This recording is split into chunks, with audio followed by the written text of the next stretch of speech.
बड़ी सफलता प्राप्त करने के लिए आपको मस्तिष्क की कार्य प्रणाली को समझना होगा, क्योंकि जब तक आप मस्तिष्क की कार्य प्रणाली को नहीं समझेंगे तब तक आप सफलता के बीज वहां पर नहीं बो सकते, और बिना सफलता के बीज बोए आप उसकी फसल भी नहीं काट सकते।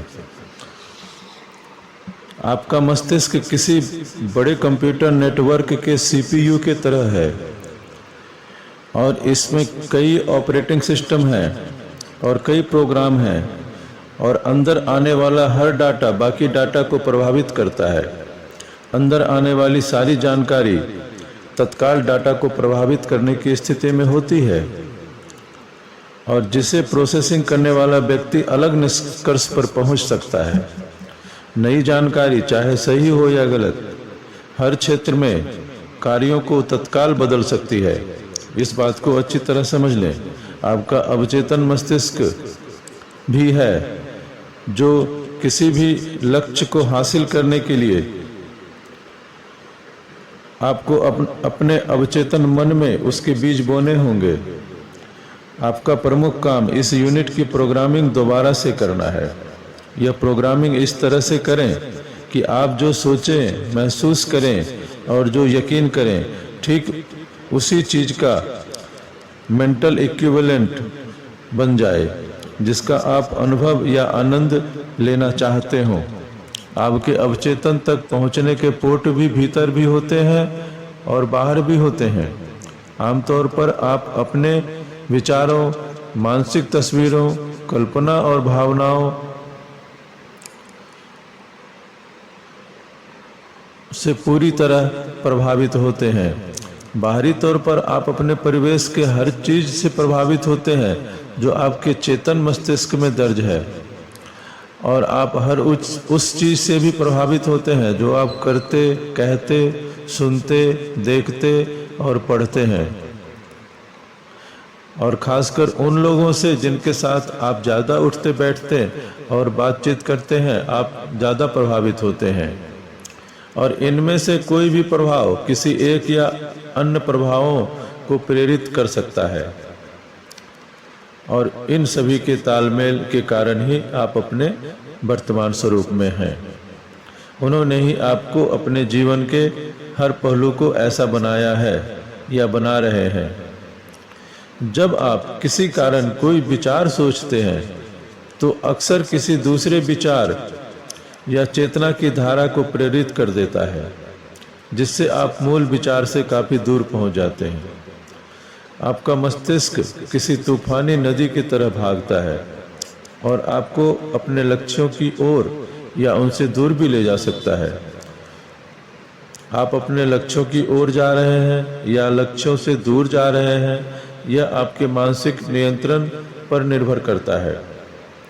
आपके विचार आपके अनुरूप तस्वीरों को प्रेरित करते हैं, और ये तस्वीरें एक से दूसरे विचार की ओर ले जा सकती हैं और उस विचार से दूर भी जा सकती हैं जिसने सबसे पहले उन्हें प्रेरित किया था, या आपको मूल विचार की ओर लौटा भी सकती हैं।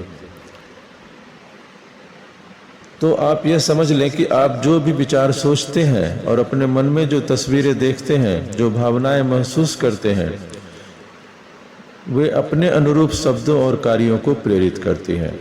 यदि आप अपने लक्ष्यों के बारे में सोच रहे हैं और लक्ष्यों के पूरा होने की तस्वीर देख चुके हैं और यह विचार आपको सकारात्मक लगता है, तो आप दिन भर सकारात्मक अंदाज में बोलेंगे और प्रभावी ढंग से काम भी करेंगे। आप जो पढ़ते हैं वह भी आपके विचारों, भावनाओं, शब्दों पर असर डालता है। दूसरी ओर ये चीज़ें इस बात पर भी असर डालेंगे कि आप अगली पुस्तक कौन सी पढ़ेंगे। तो आपके आसपास के लोगों और आपकी बातचीत में से इस बात का असर पड़ता है कि आप कैसे बोलते, चलते, बात करते और व्यवहार करते हैं। आप जो भी वीडियो देखते हैं, जो भी टीवी पर शो देखते हैं, जिस भी सेमिनार में जाते हैं, आप जो काम करते हैं, वे सभी आपके भावी स्वरूप पर प्रभाव डालेंगे, और ये प्रभाव बाकी प्रभावों और संग्रहित जानकारी पर असर डालेंगे। उसे कई गुना बढ़ा भी सकते हैं, कम भी कर सकते हैं और बदल भी सकते हैं। और इन सभी तत्वों के अतिरिक्त आपके अतीत के अच्छे बुरे अनुभव जो आपने अपने भूतकाल में, बीते हुए समय में जो आपने अच्छे बुरे अनुभव पाए हैं, और आसपास की हर चीज के प्रति आपके नजरिया, आपके अनुभूतियों में को प्रभावित करते हैं। अगर आपको यह थोड़ा, आपको अपने मस्तिष्क को समझना होगा कि यह मस्तिष्क जो है एक संगीतकार के कमरे जैसा है जिसमें कई वाद्य यंत्र हैं, और आपको इन सभी को मिलाकर एक संतुलित धुन निकालनी है, एक ऐसी धुन जिससे आप बड़ी सफलता प्राप्त कर सकें, बेहतर प्रदर्शन कर सकें। और यह आपके लिए एक जीवन की बड़ी चुनौती है। आपका मुख्य काम अपने जीवन और भविष्य का नियंत्रण अपने हाथ में लेना है, अपने ऑर्केस्ट्रा का चीफ बनना है, मुख्य संगीतकार बनना है, और आपको अपने जीवन के भीतरी और बाहरी पहलुओं का नियंत्रण अपने हाथ में लेना है।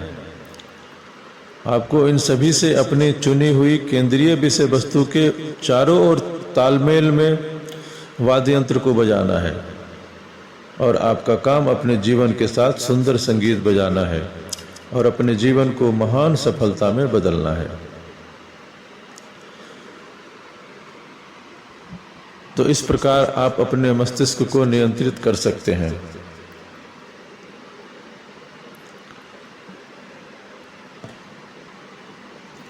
जीवन के नियमों में नियंत्रण का नियम सबसे पहला है। नियंत्रण का नियम कहता है कि आप जिस हद तक अपने जीवन में नियंत्रण महसूस करते हैं उसी हद तक अपने बारे में सकारात्मक महसूस करते हैं, और दूसरी तरफ आप जितना ज़्यादा यह महसूस करेंगे कि आप नियंत्रण में नहीं हैं या कोई बाहरी शक्ति आपको नियंत्रित कर रहा है, तो आप अपने बारे में नकारात्मक महसूस करेंगे। यह नियम काफ़ी जाना पहचाना है, इसे नियंत्रण का सिद्धांत कहा जाता है, और आमतौर पर यह माना जाता है कि ज़्यादातर दबाव, चिंता, तनाव, रोग इसी कारण पैदा होते हैं, क्योंकि व्यक्ति नियंत्रण से बाहर महसूस करता है और अपने जीवन के महत्वपूर्ण हिस्से के नियंत्रण में नहीं होता। आपका जीवन दूसरे लोगों के विचार, आपकी बीमारी, बुरे संबंधों, दूसरे के व्यवहार से नियंत्रित हो रहा है, तो आप तनाव के शिकार रहेंगे, और यह तनाव चिढ़, गुस्से या द्वेष में प्रकट होगा। अगर इसे दूर नहीं किया जाए तो ये आगे बढ़कर डिप्रेशन का रूप ले सकता है। तो यह आपके ऊपर है। आप अगर खुश हैं, सकारात्मक हैं, आत्मविश्वासी हैं, तो इसका मतलब है कि आपका जीवन आपके नियंत्रण में है, और दूसरी तरफ आप असहाय हैं, फंसे हैं और काफ़ी हद तक जिंदगी के शिकार हैं, और तो इसका मतलब है कि आप दूसरे के नियंत्रण में हैं। हर मामले में जीवन का नियंत्रण आपके विचारों से शुरू होता है। विचार ही एक इकलौती चीज़ है जिस पर आपका पूरा नियंत्रण होता है। आप किसी भी स्थिति के बारे में जो सोचते हैं उसी से तय होता है कि आप कैसी भावना महसूस करते हैं, और फिर आपकी भावनाओं से ही आपका व्यवहार तय होता है।